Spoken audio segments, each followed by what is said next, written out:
Welcome to N24 news. మహిళా corporation chairman Bandru Shobharani BRS నేతలపై తీవ్ర విమర్శలు చేశారు. రాష్ట్ర ప్రభుత్వం అమలు చేస్తున్న ఉచిత బస్సు, సన్నబియ్యం, ఇందిరమ్మ ఇల్లు వంటి పథకాలను చూసి ప్రతిపక్షం అసహనం వ్యక్తం చేస్తోందన్నారు. గత 10 ఏళ్లలో ప్రజల కోసం కాకుండా తమ కోసం మాత్రమే పనిచేసిన వారు ఇప్పుడు మార్పులు జీర్ణించుకోలేకపోతున్నారని వ్యాఖ్యానించారు. ఫామ్ హౌస్లు, భవనాలు కట్టుకున్న వారు ప్రజా సంక్షేమంపై మాట్లాడడం సిగ్గుచేటని మండిపడ్డారు. కాంగ్రెస్ ప్రభుత్వం ప్రజల జీవితాల్లో మార్పు తీసుకువస్తోందన్నారు. పథకాలు నిజంగా ప్రజలకు చేరుతున్నాయన్నారు. పొద్దున లేస్తే ఆడబిడ్డల మీద, తెలంగాణ రాష్ట్రంలో ఉన్నటువంటి ఆడబిడ్డల మీద ఏడుస్తూ ఉంటారు. మీరు ఫ్రీ బస్సు పెడితే ఏడుస్తారు, సన్నబియ్యం పెడితే ఏడుస్తారు, ఇందిరమ్మ ఇల్లు ఇస్తే ఏడుస్తున్నారు. అంటే ఏ పథకాలు ఇవాళ ప్రజలకు చేరువు కాకూడదా? మీరు చేయలేకపోయినాయని మేము చేస్తా ఉన్నాం కదా. మీరు చేయలేకపోయినారు. 10 సంవత్సరాల కాలంలో మీరు కట్టుకునే ఏంటంటే ఫామ్ హౌస్లు, బిల్డింగులు కట్టుకున్నారు. వాటిలలో తాగి తందరాలు ఆడుతూ ఉన్నారు. ఈ రోజు కూడా ఇంకా బయటపడుతూనే ఉన్నాయి కదా. మీ బిల్డింగ్లలో ఏం జరుగుతూ ఉన్నాయో, మీ ఫామ్ హౌస్లలో ఏం జరుగుతూ ఉన్నాయో వాటి మీద మాట్లాడండి. కనీసం మానుకోండి. ఇప్పటికైనా బుద్ధి తెచ్చుకోండి. 10 సంవత్సరాల కాలంలో మేము చేయలేకపోయినటువంటి పనులన్నీ కూడా ముఖ్యమంత్రి గారు, రేవంత్ రెడ్డి గారు 2.5 సంవత్సరాల కాలంలో పూర్తి చేస్తా ఉన్నారని చెప్పి సిగ్గు తెచ్చుకోండి. మీరు చేయలేటువంటి అంశాలు కాంగ్రెస్ పార్టీ ప్రభుత్వంలో చేస్తా ఉంటే, రేవంత్ అన్నకు మద్దతుగా అనేక మంది పనిచేస్తా ఉంటే, ముఖ్యంగా మాలాంటి వాళ్ళం, మేమందరం కూడా లెఫ్ట్ బ్యాక్గ్రౌండ్ లో పనిచేసినటువంటి వాళ్ళందరం కూడా ఇవాళ ప్రజల కోసం ఏదో చేయాలని చెప్పేసి బయటకు వచ్చేసి పనిచేస్తా ఉంటే, అంటే పని చేయకూడదా? మేము సీతక్కను కావచ్చు, మమ్మల్ని కావచ్చు, ఎవరిని అన్నా కానీ ఏం ఆలోచన చేస్తా ఉన్నారు టీఆర్ఎస్ పార్టీకి సంబంధించిన వాళ్ళు? దయచేసి మీరు మైండ్ సెట్ చేంజ్ చేసుకోండి, మైండ్ సెట్ మార్చుకోండి. ప్రజల కోసం ఏం చేయాలని ఆలోచన చేయండి. ఇంకా 2.5 సంవత్సరాలు అధికారంలో కాంగ్రెస్ పార్టీ ఉంటుంది.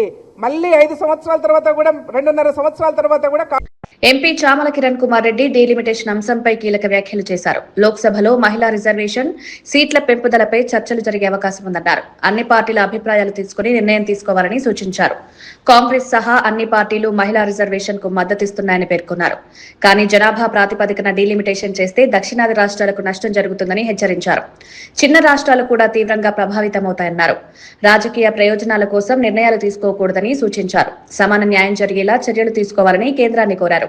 కాకపోతే ఏంటంటే అన్ని పొలిటికల్ పార్టీస్ ని ఈ యొక్క చర్చలో భాగస్వామ్యులను చేయాలి, వాళ్ళ ఆలోచన తీసుకోవాలని. ముఖ్యంగా ఈ రోజు 2026లో జరుగుతున్నటువంటి జనగణన 2027కు కంప్లీట్ అవుతుంది. పోయినసారి 2023లో కూడా మహిళా బిల్లు పెట్టడం జరిగింది. 106th అమెండ్మెంట్ బిల్లు పెట్టినప్పుడు అన్ని పొలిటికల్ పార్టీస్ యాక్సెప్ట్ చేసినాయి 33% మహిళా రిజర్వేషన్ ఎక్స్టెన్షన్ కి.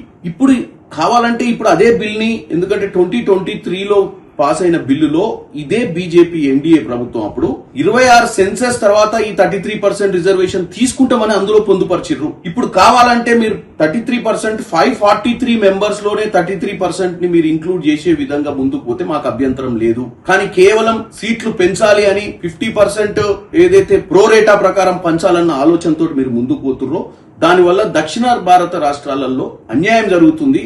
అందుకే ఇప్పుడు రేవంత్ రెడ్డి గారు కూడా ఒక చిన్న ప్రపోజల్ పెట్టి నిన్న 5 ముఖ్యమంత్రులకు లెటర్ రాయడం కూడా జరిగింది. ఏమని? చిన్న రాష్ట్రాలకు, ఏదైతే పంజాబ్ లాంటి రాష్ట్రం గానీ, ఏదైతే హిమాచల్ ప్రదేశ్ గానీ, ఏదైతే చిన్న రాష్ట్రాలు ఉన్నాయో అన్ని రాష్ట్రాలకు కూడా అన్యాయం జరిగే పరిస్థితి, ముఖ్యంగా సౌత్ ఇండియా రాష్ట్రాలకు. ఎందుకంటే ఈ రోజు డబుల్ అయినప్పుడు వాళ్ళ సంఖ్య పెరిగిన తర్వాత దక్షిణ భారతదేశం ఆల్రెడీ నిధుల విషయంలో చాలా అన్యాయం జరుగుతుంది. ఇప్పుడు రాజకీయంగా కూడా అన్యాయం జరిగే పరిస్థితి ఉంది. కాబట్టి దీన్ని చర్చ చేయాలి. 50% ప్రోరేటా ప్రకారం తీసుకోండి, 50% మెరిట్ బేసిస్ ప్రకారం తీసుకోమని చెప్పి ముఖ్యమంత్రి గారు చెప్పడం జరిగింది. మెరిట్ బేసిస్ అంటే GSDP, performance of the state on all angles. Performance of the state ఏది ఆర్థిక పరంగానే కాకుండా రాష్ట్రం ఏదైతే అభివృద్ధిలో ఉందో, ఏ రాష్ట్రం ఈ భారతదేశ అభివృద్ధికి పాటుపడుతుందో అటువంటి విషయాలను తీసుకోవాలని కన్సిడర్ చేస్తారు. కాబట్టి మేము కూడా ఈ రోజు పార్లమెంట్ లో, రేపు జరగబోయే పార్లమెంట్ లో ఇదే అడగబోతున్నాం.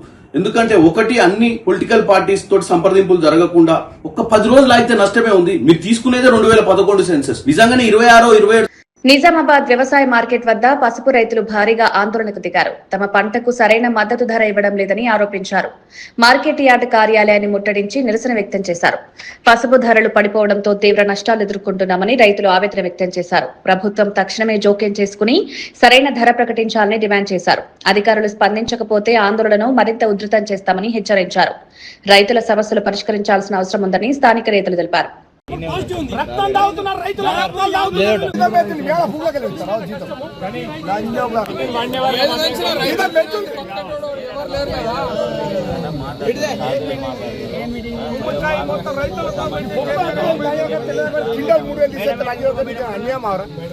మేడం సార్ ఇద్దరు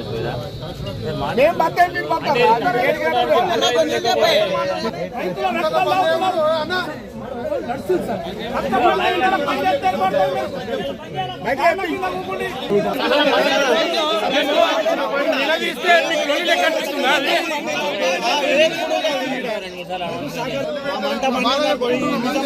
16,000 కొమ్ముని 12,000కి రాసి ఆపుతున్నారు.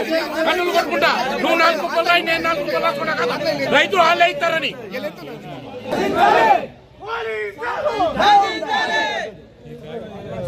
బీఆర్ఎస్ వర్కింగ్ ప్రెసిడెంట్ కేటీఆర్ బీజేపీపై తీవ్ర విమర్శలు చేశారు. తెలంగాణకు బీజేపీ ఎప్పుడూ న్యాయం చేయలేదన్నారు.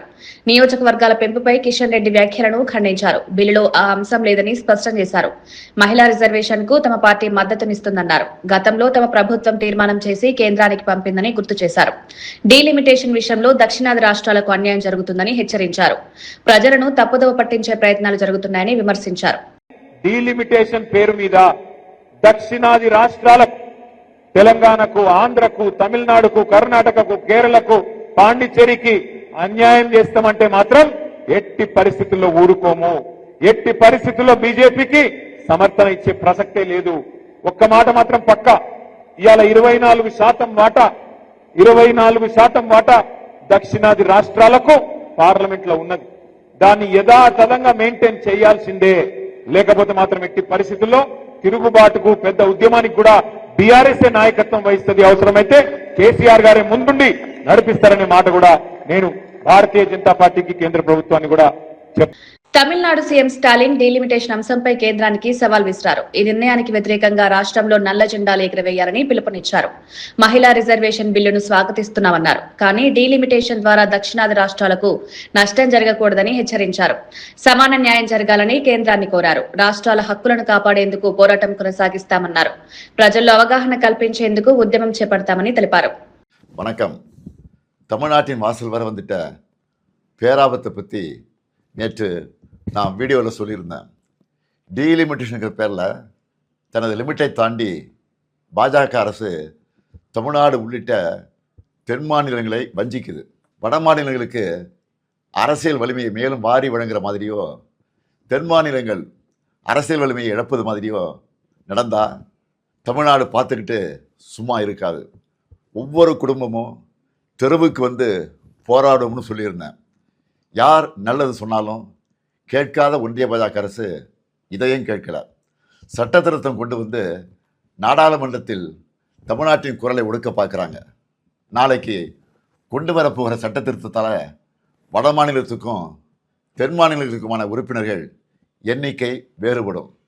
சும்மா பெயரளவுக்கு தமிழ்நாடு உள்ளிட்ட தென் மாநிலங்களுக்கு தொகுதி அதிகரிக்கணும்னு சொல்லிட்டு அவங்களுக்கு சாதகமான வட மாநிலங்களுக்கு மிக மிக கூடுதலாக தொகுதிகளை அதிகரித்து நம்ம தென் மாநிலங்களின் பிரதிநிதித்துவமே தேவை இல்லை என்ற நிலைமையை கொண்டு வர போகிறாங்க. இதைத்தான் எங்களுக்கு கிடைக்கப்படும் மாபெரும் அநீதி என சொல்கிறோம்.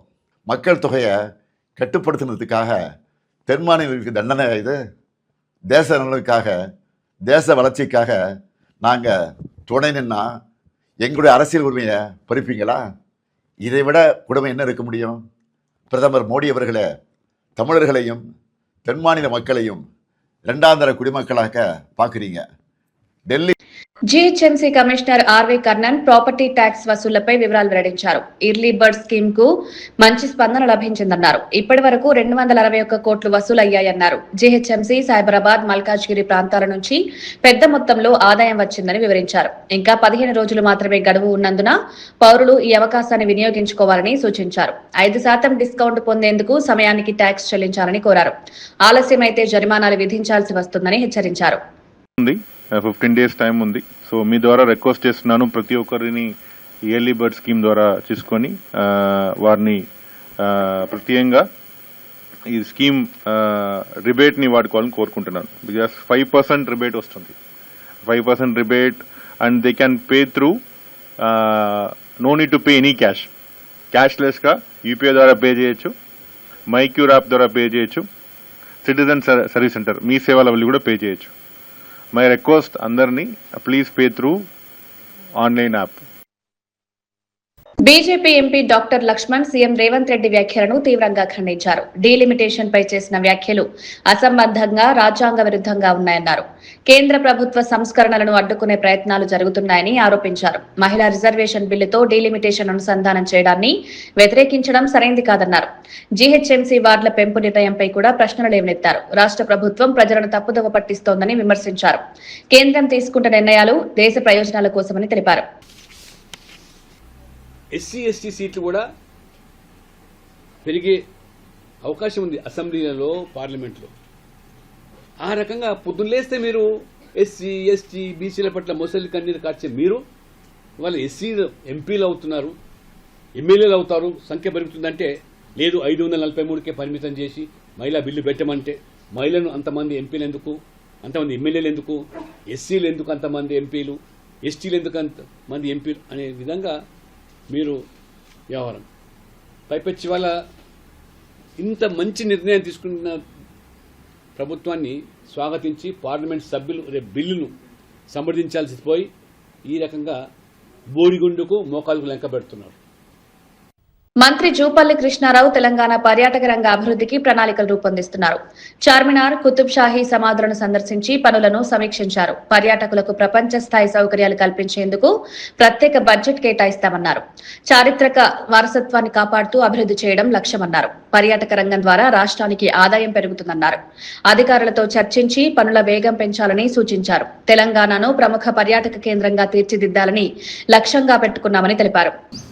ఈ సంవత్సరం బడ్జెట్ నుంచి ఈరోజు టూరిజం శాఖ ద్వారా అట్లాగే ఆర్కేల ద్వారా వీటన్నిటిని రెస్టోర్ చేసి ఇంకా టూరిస్టులను ఎక్కువగా రప్పించే కార్యక్రమం చేస్తూ ఒక ఆహ్లాదమైనటువంటి వాతావరణం, ఒక అందమైనటువంటి వాతావరణాన్ని తీసుకురావడం కోసం పెద్ద ఎత్తున ఈ కార్యక్రమం చేపట్టబోతున్నాం. ప్రతి నిత్యం కూడా ఎక్కడైతే హైదరాబాద్ అయినా ఇతర నియోజకవర్గాలైనా ఏవైతే టూరిజంను పెంపొందించడం కోసం, టూరిస్ట్ను అట్రాక్ట్ చేయడం కోసం ఇంకా ఏమేం చేయాలో అవన్నీ కూడా పెద్ద ఎత్తున చేసే కార్యక్రమం చేస్తా ఉన్నాం.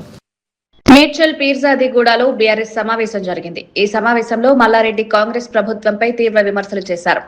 కాంగ్రెస్ పాలనలో వైఫల్యాలు బయటపడుతున్నాయన్నారు. పార్టీని బలోపేతం చేయాల్సిన అవసరం ఉందని పేర్కొన్నారు.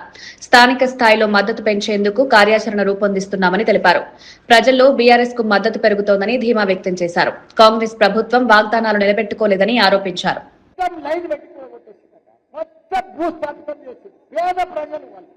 ఎక్కడెక్కడికి వచ్చి గరీబ్ వాళ్ళు ఇల్లు కట్టుకుంటే 118 జీవో తెస్తే దాన్ని కూడగొట్టేసి మనం ఎంతో మందికి 59 జీవో ఇస్తే కూడా అల్ల కూడా కూడగొట్టిరన్న వాళ్ళు. కాబట్టి మళ్ళా ప్రజలంతా కూడా ఎదురు చూస్తురన్నా, మనకు మళ్ళా బీఆర్ఎస్ రావాలి, మళ్ళా మన కేసీఆర్ సీఎం కావాలి, మనకు మన కేటీఆర్ కావాలి అని ప్రజలంతా ఎదురు చూస్తున్నారన్నా. మనకి ఇప్పుడు రైట్ టైం అన్నా, మనం కొద్దిగా కష్టపడాలి, మనం అందరం కూడా కార్యకర్తలను మళ్ళా కాపాడుకోవాలి. ఇప్పుడు ఎవరన్నా కాంగ్రెస్ లో పోదామన్నా పోతలేరన్నా, మా దాంట్లో ఒక 40% పోయిరన్నా, పోయి ఇప్పుడు మళ్ళీ మొత్తం వస్తారన్నా. అలా ఏం లేదన్న పాపము, వాళ్ళు పోయి మొత్తం అవుట్ అయిపోయారు. వాళ్ళు పాపం పోయిన వాళ్ళంతా కూడా మంచి కార్యకర్తలు ఉన్నారు, కానీ అవుట్ అయిపోయారు. ఏం చేస్తారు, కొందరు ఉంటారు కదా. కానీ వాళ్ళందరినీ కూడా మనమందరం కూడా కాపాడుకోవాలి, కార్యకర్తలను మంచిగా కాపాడుకుంటున్నాము. ఇజ్రాయెల్, హిజ్బుల్లా మధ్య యుద్ధం మరింత తీవ్రతరమైంది. దక్షిణ లెబనాన్లోని బిండ్స్బైల్ పట్టణాన్ని ఇజ్రాయెల్ సైన్యం స్వాధీనం చేసుకుంది. యుద్ధ విమానాలు, ట్యాంకులు, హెలికాప్టర్లతో భారీ దాడులు కొనసాగుతున్నాయి. హిజ్బుల్లా స్థావరాలపై నిరంతర దాడులు జరుగుతున్నాయి. మరోవైపు హిజ్బుల్లా ఫైటర్లు కూడా ప్రతిఘటిస్తున్నారు. ఈ ప్రాంతం వ్యూహాత్మకంగా కీలకమైంది కావడంతో యుద్ధం మరింత ఉధృతమైంది. సరిహద్దు ప్రాంతం కాల్పుల శబ్దాలతో దద్దరిల్లుతోంది. అంతర్జాతీయంగా ఈ పరిస్థితి ఆందోళన కలిగిస్తోంది.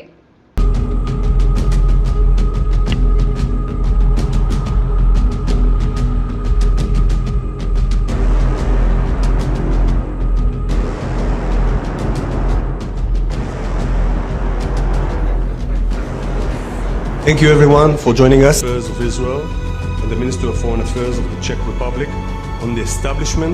Our joint action with the United States severely degraded the regime's nuclear and ballistic missiles program, as well as its military industry.